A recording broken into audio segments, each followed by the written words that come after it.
Hello guys, welcome back again to Digital Era. For today's video, I'm gonna show you how to make your Facebook profile private. But before we get started, please don't forget to support my channel by clicking the subscribe button and hit the notification bell for you to be updated on my next video.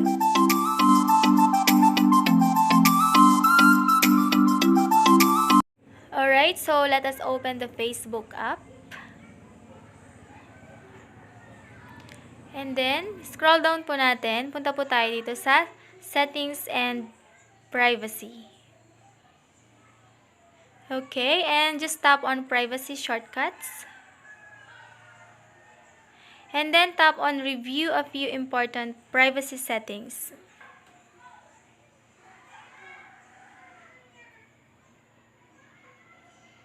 Okay, and then click po natin yung Who can see what you share.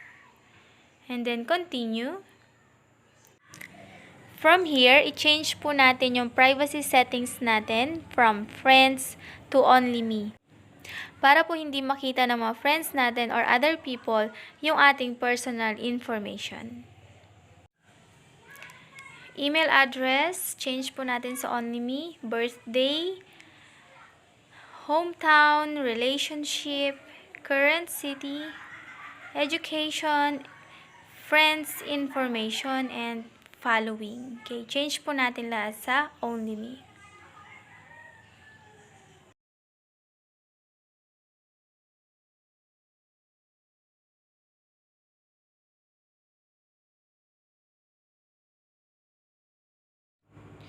So once you're done guys, just click next. Alright, so let us change also the privacy settings of our future post. But don't worry guys, you can always change it when you make a new post. So let us click this one. Okay, so mine is in public, so I'm going to change this to friends only. But if you want guys, pwede rin po natin siyang i-change sa friends except yung person na ayaw nyo pong makakita ng post ninyo or specific friends. Okay? Okay, then click po natin yung stories. Mine is in public as well. I'm going to limit this into friends. Pwede rin po natin i-customize or hide the story from other friends. Okay?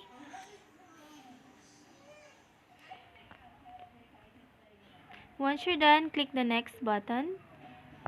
And then, click next. And then, we're all set guys. So, let us review another set. Okay. So, how people can find you on Facebook. So, let us check this one. So, as you can see, everyone can send you friend requests. So, let us limit this to friends of friends. Alright, and then click next. Let us choose who can look up by our phone number and email address. Let us change the privacy settings from everyone to only me. And also the email address to only me. And once you're done, click next. Okay, and then let us turn off the search engines. And then click next. Okay, we're all set guys. So let us review another set. This is all about the data settings on Facebook. So let us click continue. And from here guys, you can remove any that you no longer want to use. Okay, just click remove. And then delete all posts, photos, and videos.